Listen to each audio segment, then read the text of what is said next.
नमस्कार दोस्तों, 26 अगस्त मां पद्मिनी जौहर दिवस, जिसने खिलजी की परछाई तक खुद पर न पड़ने की शपथ के साथ जय भवानी का उद्घोष करते हुए 16,000 वीरांगनाओं के साथ जौहर कर लिया था।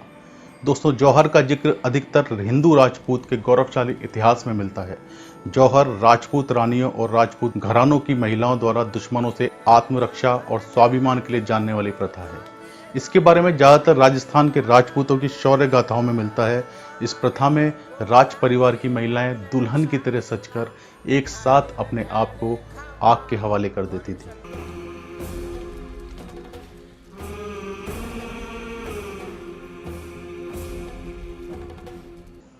इतना ही नहीं, कुछ लोगों का मानना है कि इसमें बच्चे भी शामिल होते थे। जौहर में होने वाले पेन यानी कि दर्द से बचने के लिए महिलाएं श्लोक और अपनी कुल देवी का नाम उच्चारण करते हुए आग में कूद जाती थी, जिससे इनके दर्द से निकलने वाली आवाजें जय भवानी जैसे नारों में दब जाती थी।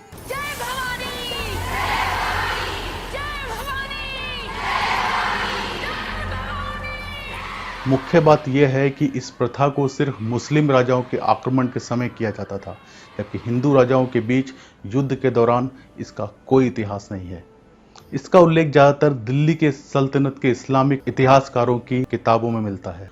दोस्तों, इसके अलावा एक और प्रथा है जिसका नाम है साका। इसके बारे में ज़्यादा बात नहीं होती, लेकिन ये भी राजपूतों से ही जुड़ी हुई है। साका जौहर होने के एक दिन बाद किया जाता था। साका एक राजपूत योद्धाओं द्वारा मृत्यु से निडर होकर दुश्मनों के खिलाफ युद्ध करते हुए अपने राष्ट्र के लिए बलिदान होने की प्रथा है। कहा जाता है कि राजपूत जब तक जिंदा रहते थे, दुश्मनों को अधिक से अधिक नुकसान और मौत के घाट उतारने के लिए साका करते थे। इस प्रथा में साका करने वाले सभी योद्धा अपने सिर पर केसरिया रंग की पगड़ी पहनकर मैदान में उतरते थे, जो कि भारतीय संस्कृति में बलिदान का प्रतीक है। ऐसा माना जाता है कि इसमें कुछ महिलाएं भी शामिल होती थी जो युद्ध करने में सक्षम होती थी। ये किसी भी दुश्मन को बहुत डराने वाला मंजर होता था, क्योंकि इसको करने वाले योद्धा को मौत का डर बिल्कुल भी नहीं होता था और वो उस समय बहुत ही खतरनाक, ताकतवर और शक्तिशाली योद्धा साबित होता था।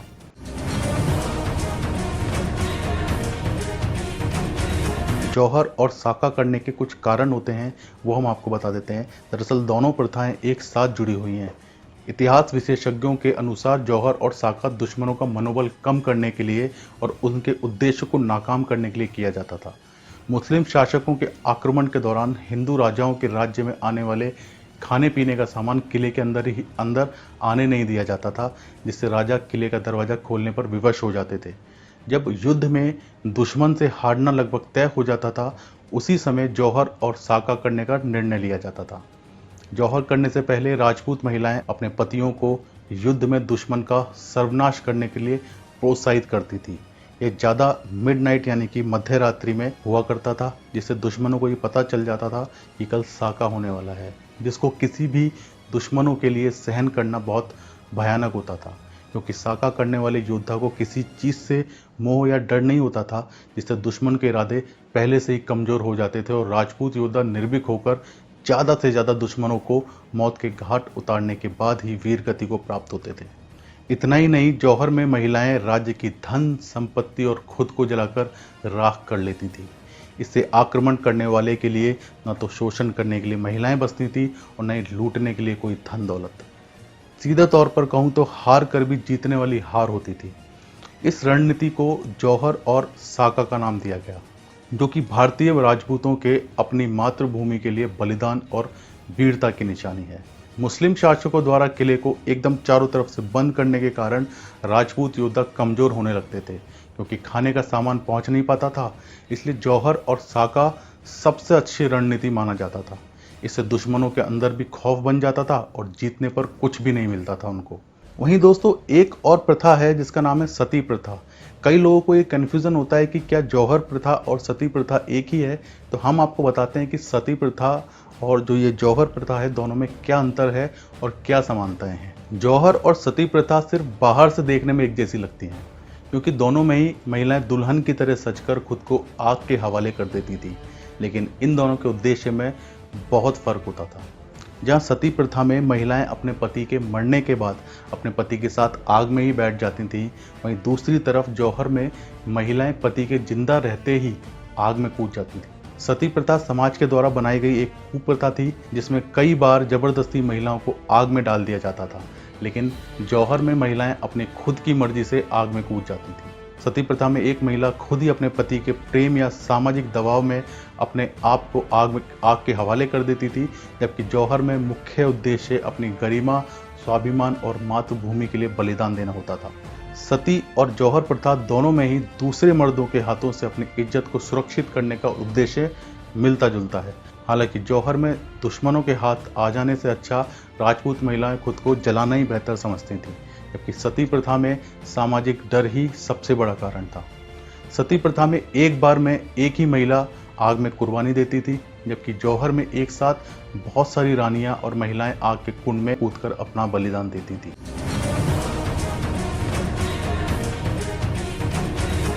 भारत में सबसे पहले जौहर अलेक्जेंडर द ग्रेट के समय में 326 और 323 ईसा पूर्व के बीच में किया गया था। इसका उल्लेख द एनेबेसिस ऑफ अलेक्जेंडर नाम की 6वीं किताब में मिलता है।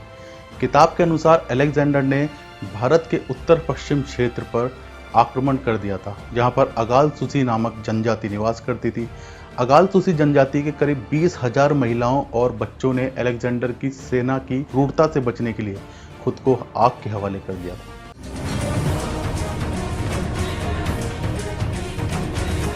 मोहम्मद बिन कासिम ने सन 1712 में सिंध में आक्रमण कर दिया, जो कि पाकिस्तान में है। उस समय वहां के राजा दाहिर का शासन था। कासिम ने 4 बार आक्रमण किया, जिसके चलते वह चौथी बार सफल हो गया। राजा के मरने के बाद वहां की रानी और वहां की महिलाओं ने कई महीनों तक युद्ध किया, लेकिन अंत में कासिम के अत्याचार और जबरन धर्म परिवर्तन से बचने के लिए जौहर किया गया।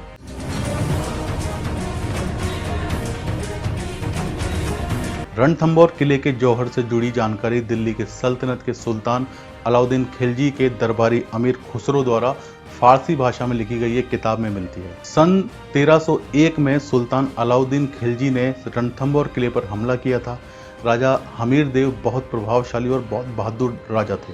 उन्होंने खिलजी की सेना को लौटने पर मजबूर कर दिया था, लेकिन अलाउद्दीन खिलजी ने झूठी मित्रता का प्रस्ताव देकर छल कपट से उस किले के राजा हमीर देव को हरा दिया।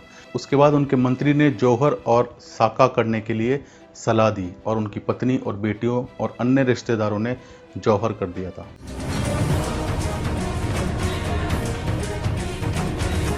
चित्तौड़ का पहला जौहर रानी पद्मावती के द्वारा अपने राज्य की महिलाओं के संग किया गया था। रानी पद्मिनी के द्वारा यह जौहर सन 1303 में दिल्ली के सल्तनत के सुल्तान अलाउद्दीन के आक्रमण के समय किया गया था। उस समय चित्तौड़गढ़ के राजा रावल रतन सिंह थे। खिलजी ने धोखा दिया और किले पर आक्रमण कर दिया। सेना के हारने के आसार को देखते हुए राजपूत रानी पद्मिनी ने जौहर किया था, जिसका जिक्र मलिक मोहम्मद जायसी की बहुचर्चित रचना पद्मावत में मिलता है, जो कि लगभग 200 वर्ष के बाद लिखी गई थी।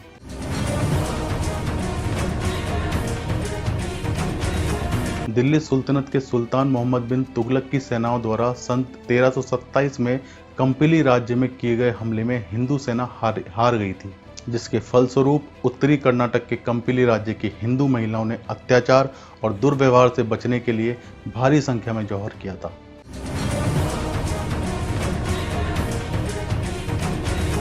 सन 1528 में मुगल साम्राज्य के पहले शासक बाबर और राणा सांगा के बीच खानवा के युद्ध में मध्य प्रदेश में चंदेरी के शासक मदिरी राव ने राणा की मदद की थी।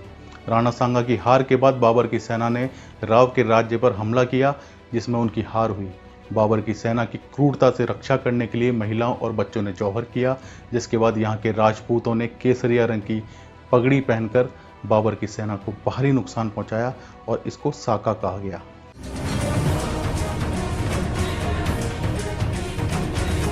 राणा सांगा की पत्नी कर्णा ने मेवाड़ और चित्तौड़गढ़ का राज्य सन 1528 में अपने पति की मृत्यु के बाद संभाला। गुजरात के सुल्तान बहादुर शाह द्वारा चित्तौड़गढ़ पर आक्रमण किया गया। महारानी ने मदद के लिए हुमायूं को राखी भेजी, लेकिन जब तक हुमायूं मदद करने के लिए चित्तौड़ पहुंचते, तब तक बहादुर शाह किले को तहस-नहस कर चुका था और रानी कर्णावती 13,000 हिंदू महिलाओं के साथ जौहर कर चुकी थी। अकबर के समय चित्तौड़गढ़ में राजपूत महिलाओं द्वारा तीसरा जौहर हुआ था। अकबर की सेना ने सितंबर 1568 में चित्तौड़ के किले को घेर कर आक्रमण किया और विजय प्राप्त की। जिसके बाद हिंदू महिलाओं ने अपने स्वाभिमान की रक्षा के लिए जौहर का सहारा लिया, जिसके बाद राजपूत सेनाओं द्वारा साका किया गया। दोस्तों, डेविड स्मिथ के अनुसार अकबर को लगभग 1 साल बाद जब किले में प्रवेश करने का मौका मिला, चित्तौड़ में अकबर को सिर्फ राख ही राख मिली थी।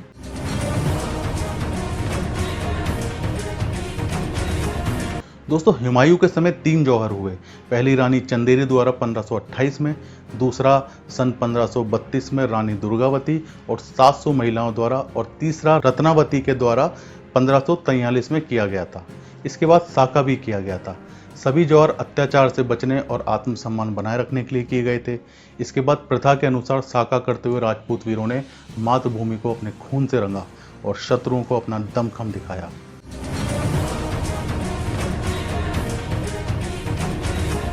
औरंगजेब के आक्रमण के दौरान बुंदेलखंड में दिसंबर सन 1634 में जौहर किया गया था, जो कि औरंगजेब के द्वारा जबरन धर्म परिवर्तन कराने के विरोध में किया गया था।